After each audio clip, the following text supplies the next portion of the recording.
Uraho neza uyu munsi ndifuza kukubwira ibyiza byo kwiga forex na cryptocurrency trading.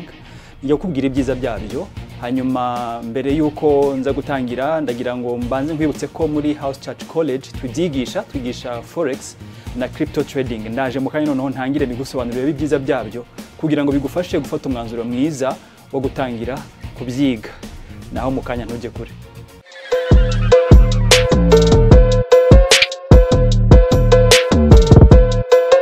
So mbere yo gutangira nkuko nari mbivuze muri House Church College turabyigisha kugira niba ushaka kwiga waza wamvugisha kuri nimero uri kubona kuri 0783011211 uze kumvugisha nkubwire ibisaba kugira ngo wige forex na crypto trading. Icyambere niki kintu cyambere cyiza cyo kwiga crypto hamwe na forex trading. Nibihe byiza birimo? Ikintu cyambere nuko bikurinda ushobora kuba ufite akazi, bikurinda kubaho uteze ubuzima ku kazi kawe. Mbese uteze ubuzima ko uri bukomeze kubaho kubera ko boss akwishura, mbese umushahara. Ni uburyo bwo kwihangira umurimo ukaba wakorera amafaranga donc numwuga ugufasha gukora ukinjiza amafaranga udafite ubwoba ngo ushobora kwirukana umwanya wari wo wose. Ibi binafasha nanone cyane ku bantu badafite imirimo mu kimbo cyo guhora bategereje kubona akazi, bashakisha hirya no hino. Abenshi bafite za diplome z'abapfiriye ubusa, babuze icyo bakora, abenshi bari no gukora ibintu batize. Ibi forex na crypto trading iyo winjiye muri no domain, muri no industry, bigufasha kuvana icyo kintu cy'ubwoba cyangwa se icyo kintu cy'ikibazo gihari cyuko akazi kabuze, abashomeri ari benshi. Donc wowe ukiga umwuga utagusaba kujya gukora, donc kujya gushaka akazi. Rero ahanini ni ibyo ngibyo. Ikintu cyambere ni icyo ngicyo, kuba ufite akazi ushobora kwiga kugira ngo udakomeza uteze amaboko mu kazi, donc udakomeza usa nkaho uri umuntu uteze ubuzima kuri runaka uri buguha akazi, kuri kampani runaka iri buguha akazi, kuri mbese biguha kugira umwuga wawe ku buryo noneho wavuga ati noneho ubu ngubu ngiye kuzajya ninjiza amafaranga ntateze amakiriro kuri kampani cyangwa se boss runaka wari we wese. No kubashomeri nabyo n'ibyo ngibyo, si ngombwa ko ukomeza kubaho ubuzima bwawe bwose utegereje ko uzabaho kubera ko wahawe akazi. Ni uburyo bwo kwihangira umurimo ugakora uwo murimo rwose udafite ubwoba ngo urirukanwa ku kazi. Icyo ni ikintu cya mbere ku bafite akazi cyangwa se n'abatagafite. Icyo kibazo rwose kirakemuka iyo wize, ufashe igihe cyawe ukiga, ugasobanukirwa, ukagira ubumenyi, ukagira na experience. Bifatiye kugira ngo ugire experience ariko bivana icyo kibazo cy'ubushomeri no kububuzi bwaragiye buba bukeye. Icya kabiri rero, icya kabiri ni iki ngiki. Icya kabiri mu byo forex na crypto trading bikumarira nuko iyo ugize amahirwe ukigishwa n'umwarimu usanzwe ufite na business skills, kuko forex na crypto byonyine ugiye kubikora udafite business skills hari igihe nyine bikomeza kuba ari akazi nkuko n'akandi kose wagakoraga.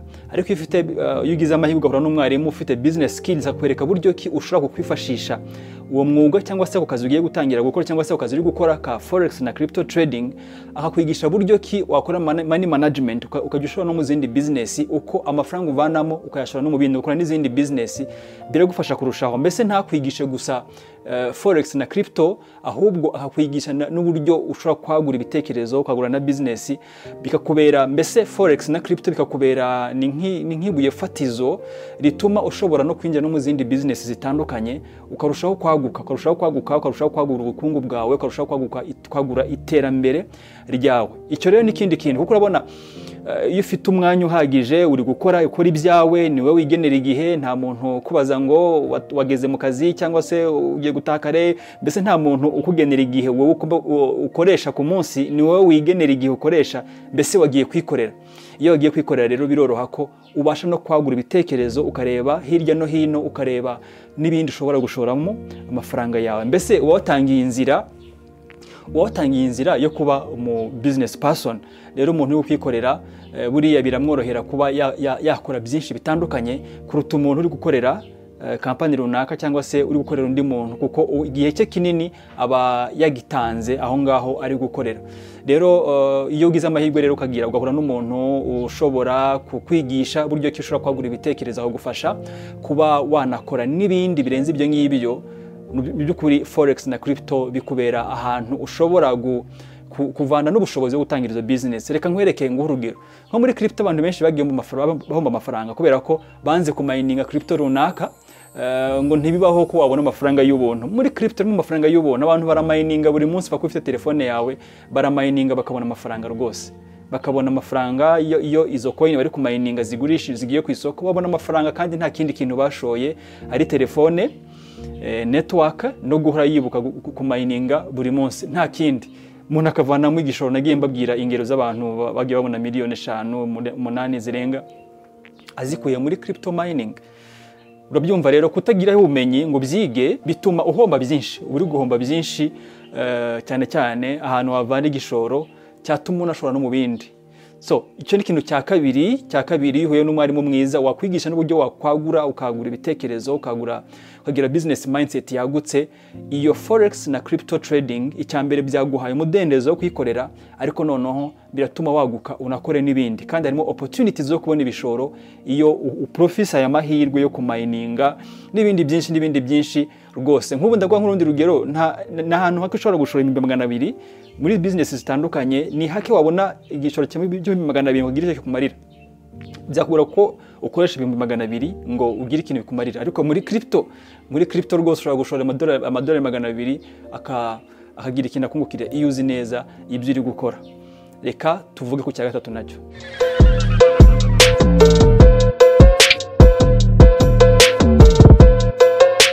Ikindi kintu cya gatatu cyiza cyo gukora forex na crypto trading ni uko ushobora gutangiza igishoro gitoya. Ushobora gutangiza igishoro gitoya, ushobora gutangiza amadolari 100, ushobora gutangiza amadolari 50, ushobora gutangiza rwose amafaranga makeya.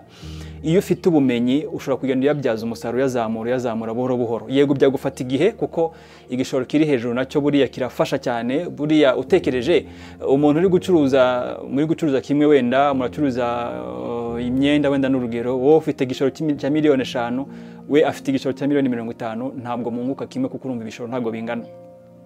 Rero ahangaha rero ho na ahantu hakorohereza kuba watangiza igishoro gitoya. Ufite amadolari 100 watangira, ufite amadolari 200 nabwo watangira.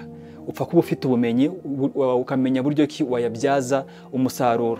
Ikindi nkiri kuri no ngingo, ubwo ndi kuvuga ko byoroshye gutangira uyu mwuga cyangwa se gukora ibintu ufite amafaranga make. Yego, donc ushobora gutangiza amafaranga make nkuko nabivugaga. Igishoro gitoya birakunda rwose kandi naguhaye urugero ko igishoro kivana muri za mining. Nk'ubu mu minsi iri imbere ndakomeza nongere mbahe mining nyinshi. Hari mining nagiye ntanga, ubwo ndavuga crypto nagiye mbaha mukiye ku mininga, ndakomeza mbahe izindi. Impamvu nzitanga nuko na hano ushobora kuba amafaranga y'ubuntu, ushobora kuyabona rwose iyo wa mininze ukazibona, ukabona coin zihagije muri iyo coin uri ku mininga, bishobora kugufasha kubona amafaranga y'igishoro rwose. Rero ku bantu badafite business mindset, hari igihe umuntu yumva ko agiye ku mininga kugira ngo azabone amafaranga yo kwirira. Donc kubera kutagira bwa bumenyi nandi kuvuga bwo kumenya gucuruza forex na crypto, mu cyimbo cyo kubona amafaranga wavanye muri mining uyabonemo ayo kurya, wagombye kuyabonamo igishoro cyatuma yabyaza andi. Rero mbisubiremo, biroroshye gukora forex na crypto kubera ko ushobora gutangirira ku gishoro kiri hasi. Birashoboka rwose. Niyo mpamvu nkomeza kubabwira nti muze muri House Church College tubigisha buryo ki ushobora kubyaza umusaruro, ugira ubumenyi bwatuma ubyaza umusaruro amahirwe ahari. Reka tuvuge ku cya kane noneho nacyo dusoza. Ikintu cya kane kiri mu byiza byo gucuruza forex na crypto nuko ni ikintu ushobora gukorera ahantu ahariho hose. Ntawe gusaba ngo ufite inzu ukoreramo ubukode, donc urumva uko nabivuze ushobora gutangiza igishoro gito bigashoboka.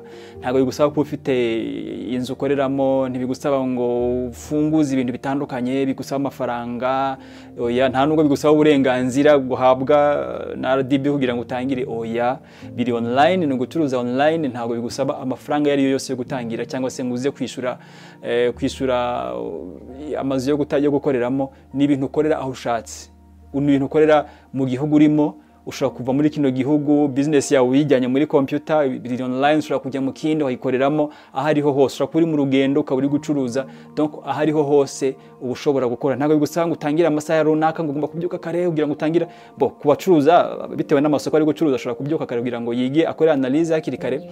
Ariko mu by'ukuri ni ibintu bitanga flexibility nziza cyane, ni ibintu biguha umudendezo wo kuba wakora igihe ushakiye naho ushakiye.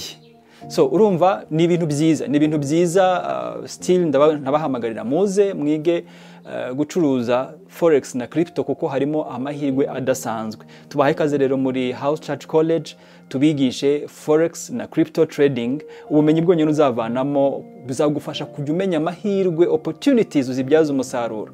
Burya benshi akenshi abantu barahomba cyangwa se bagakomeza kuba mu bukene kubera ko batabasha kubona opportunities ahantu ziri, igihe abantu bamaze kugira ubumenyi bo baba bari kuzibona kandi bakazibyaza umusaruro.